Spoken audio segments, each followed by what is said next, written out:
So, what do I think about buying a garden unit in Chicago? Well, I wouldn't say I love it, but I also don't actually hate it. Here's a few things. So, we're going to actually go ahead and start with some of the pros. Let's be positive here, right? First of all, you're probably going to get more space, maybe more rooms, maybe a few more amenities, a few more perks, something if you're buying in a condo that has a garden unit. And it's obviously to make it a little bit more marketable, and it's probably going to cost you a little less. So that's great. It's easier to buy usually. There's less demand for garden units. So that's another pro. If you are a noisy individual, or maybe you have a lot of pets, a lot of dogs, a lot of things that are going to be bouncing on the floor kind of thing, it's great because there's nobody underneath you. Well, hopefully not. If there are, there's a problem. So those are some of the pros. Especially, there's individuals maybe have accessibility requirements that having a garden unit makes a lot easier. Maybe you have some items that just are harder to move up and down all the time. Again, having that just be downstairs much easier, or be in the garden unit. Some of the cons, though, of course, there's a chance for more water, and that can be from sewer backups, that could be from flooding, that could be from runoff of other units above you. Maybe there's like something coming down because somebody's backed up.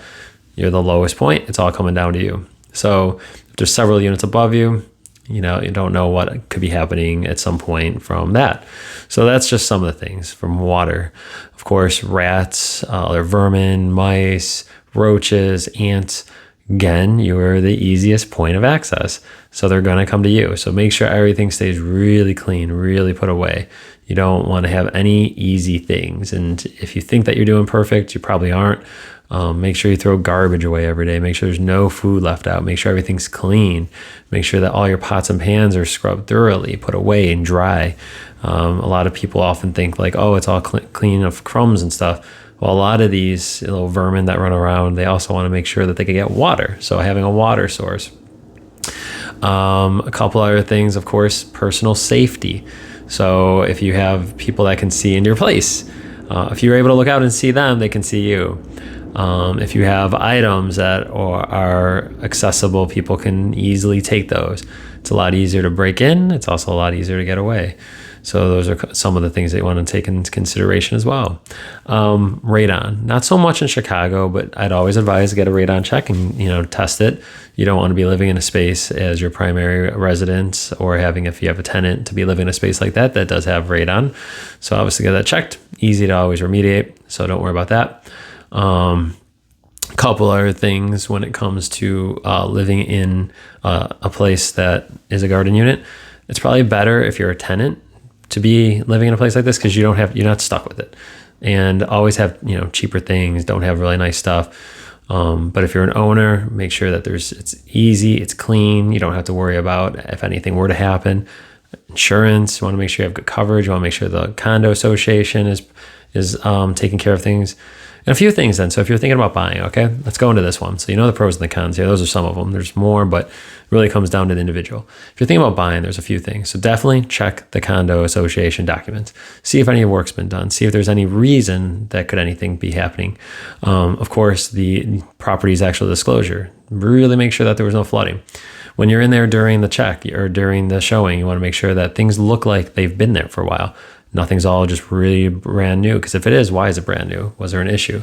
You can find out if there's been other flooding in the area. You can find out if anything's happening in that unit.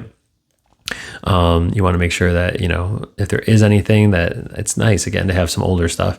So are there some rugs down there? That's great. If the rugs have been there for a while and it's not musty, that's fantastic. It means it's probably a dry basement. And then when you're going through your inspection, you're going to do thermal reads. You're going to do moisture meters. You're going to make sure that everything's at good levels.